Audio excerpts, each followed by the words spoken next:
Bien David, les médias libanais avaient fait état ce matin de tirs israéliens vers la région de Ouazani, dans le sud du Liban, juste en face du village de Raja. Hormis ça, une journée étrangement calme, on peut le dire. Jusqu'ici, aucune attaque du Hezbollah, alors qu'il en avait revendiqué pas moins de 9. Hier, ça avait commencé peu avant 15h, c'est pas garanti, on le sait, que ça reste comme ça toute la journée.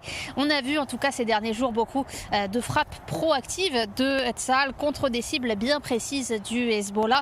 Aujourd'hui, l'armée israélienne partage de nouvelles vidéos de ces frappes qui montrent des doubles explosions suivies d'incendies qui durent. C'est le signe qu'il y a là des explosifs et des substances chimiques dangereuses stockés, selon Tsahal, dans des zones civiles. Le Hezbollah installe ses sites de production d'armes et de munitions dans des zones peuplées de civils, dans les villages du sud du Liban, mais aussi à Beyrouth et dans la plaine de Beka, près de la frontière syrienne. Hier, le porte-parole de Tsahal en arabe avait révélé l'utilisation d'ambulances à des fins terroristes par le Hezbollah et son partenaire, le mouvement Amal, dans le sud du Liban. Des ambulances qui transportent en réalité des terroristes, des armes et des équipements. Elles ont tendance à entrer en action après les bombardements, ce qui renforce les suspicions. On voit que ce sont exactement les mêmes méthodes qu'utilise le Hamas dans la bande de Gaza, et d'ailleurs exactement comme le fait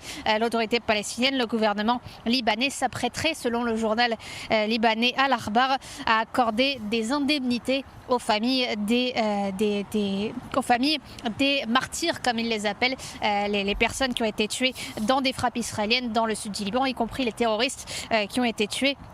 Indemnité de $20 000 pour chacune de ces familles et $40 000 si leur maison a été complètement détruite. Tout ça malgré les grosses difficultés que connaît le Liban.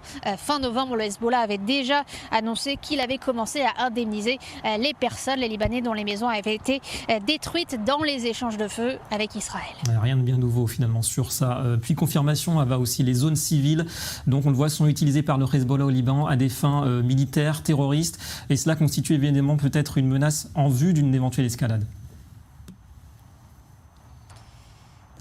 Oui, puisque l'utilisation de zones civiles, comme j'en ai parlé avant, c'est des sites de production d'armes, de munitions, et on voit aussi que ce sont ces cibles qui ont été visées, pas seulement en Liban, d'ailleurs on l'a vu aussi en Irak, en Syrie, des usines de production, et qui sont souvent, donc, comme dans la bande de Gaza, utilisées pour le terrorisme, mais toujours dans des zones civiles, ce qui aussi pose problème et posera problème en cas d'escalade. Ava Merji en direct du nord d'Israël. Merci beaucoup, Ava, pour ces propos.